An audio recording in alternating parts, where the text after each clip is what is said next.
Dear students, आज अगला topic है गॉस के नियम के अनुप्रयोग, एप्लीकेशंस ऑफ गॉसेस थ्योरम।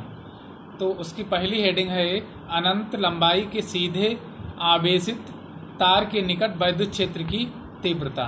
और ये मोस्ट इम्पॉर्टेंट टॉपिक है, आप लोग इसे गहनता से देखें।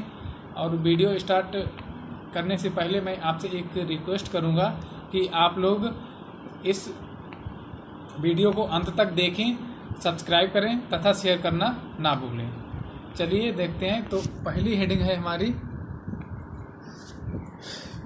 अनंत लंबाई के एक समान आवेशित सीधे तार के निकट वैद्युत क्षेत्र की तीव्रता। ये लगभग हर साल पूछा जाता है और मोस्ट इम्पॉर्टेंट है। तो यहाँ पर हेडिंग है अनंत लंबाई के एक समान आवेशित सीधे तार, एक तार होगा, ठीक है, सीधा तार, उसके कारण हम लोग वैद्युत क्षेत्र की तीव्रता को फाइंड करेंगे।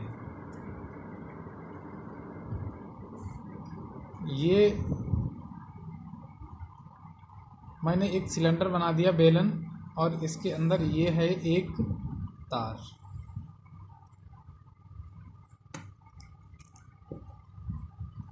ये एक तार है अनंत लंबाई का, और इसकी लंबाई कंसीडर कर लेते हैं स्मॉल एल।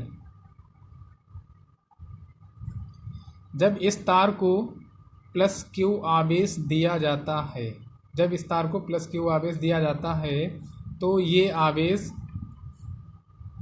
इस तार के पृष्ठ पर समान रूप से वितरित हो जाता है। इस तार से स्मॉल आर दूरी पर एक बिंदु P होता है, ये बिंदु P है, ठीक है, जिस पर एक सूक्ष्म क्षेत्रफल अवयव लिया जाता है। ये मतलब सूक्ष्म क्षेत्रफल हो गया, सूक्ष्म क्षेत्रफल अवयव हो गया, तो इसका क्षेत्रफल कितना होगा, dA वेक्टर, और इस पूरे तार का कितना होगा, A। यहाँ से वैद्युत क्षेत्र की तीव्रता होती है E और dA के बीच में कोण थीटा।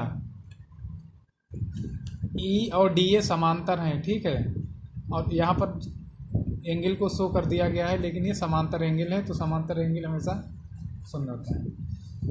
तो यहाँ पर जो तार की लंबाई है, ठीक है, तो एकांक लंबाई पर आवेश की संख्या को, ये जो आवेश हैं इस पर जो वितरित हुए हैं, तो इनकी संख्या को आवेश घनत्व कहते हैं। आवेश घनत्व और लेमडा से प्रदर्शित करते हैं। Lambda equal to Q upon L, मतलब एकांक लंबाई पर आवेश की संख्या को आवेश घनत्व कहते हैं, ठीक है। तो इधर समझ गए आप लोग इतना।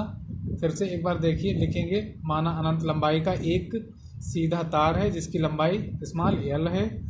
इस तार को जब प्लस क्यू आवेश दिया जाता है तो क्या होता है, ये आवेश समान रूप से तार पर वितरित हो जाता है।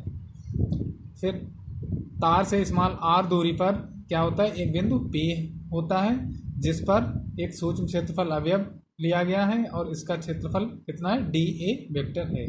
E और dA वेक्टर के बीच का कोण थीटा है, और तार की एकांक लंबाई पर आवेश की संख्या को आवेश घनत्व कहते हैं, लेमडा से प्रदर्शित करते हैं। तो चलिए देखते हैं,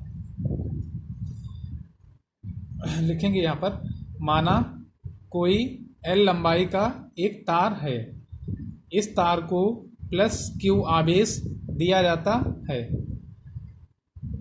जब इसे प्लस क्यू आवेश दिया जाता है तो क्या होता है, देखिए, तो यह आवेश समान रूप से तार पर वितरित हो जाता है। इस तार से स्मॉल आर दूरी पर स्थित बिंदु P पर वैद्युत क्षेत्र की तीव्रता ज्ञात करनी है, ठीक है। देखिए, माना तार की एकांक लंबाई पर, पहले अभी बता दिया था, ये लिखा है, एकांक लंबाई पर आवेश की संख्या को आवेश घनत्व कहते हैं। इसे लेमडा से प्रदर्शित करते हैं। तो लेमडा इक्वल टू कितना हो गया, क्यू अपान एल।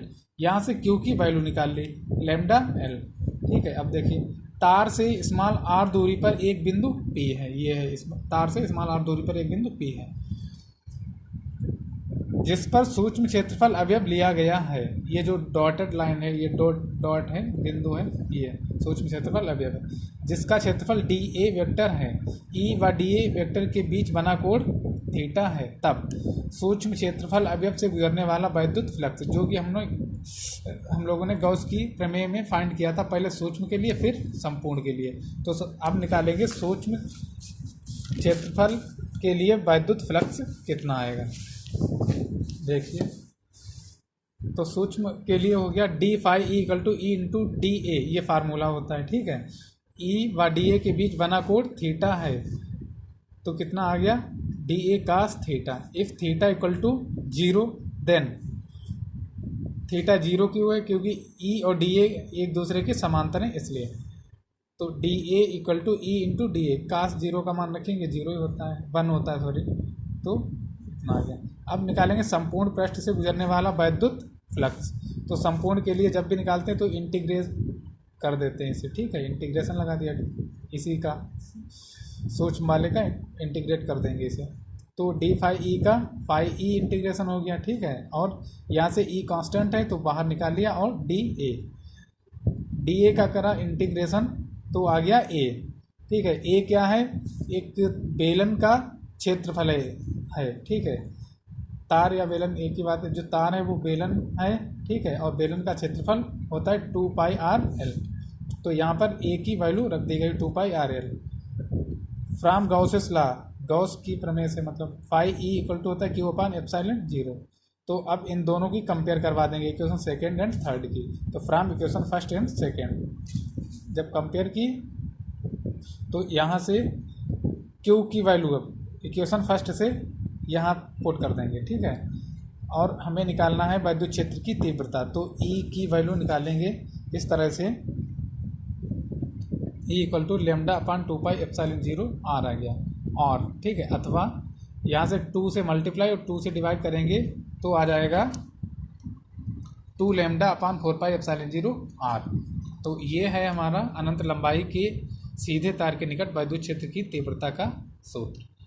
ये मोस्ट इम्पॉर्टेंट है, ठीक है। आप लोग इसे गहनता से पढ़ें, देखें वीडियो को अंत तक, सब्सक्राइब करें तथा शेयर करना ना भूलें। धन्यवाद।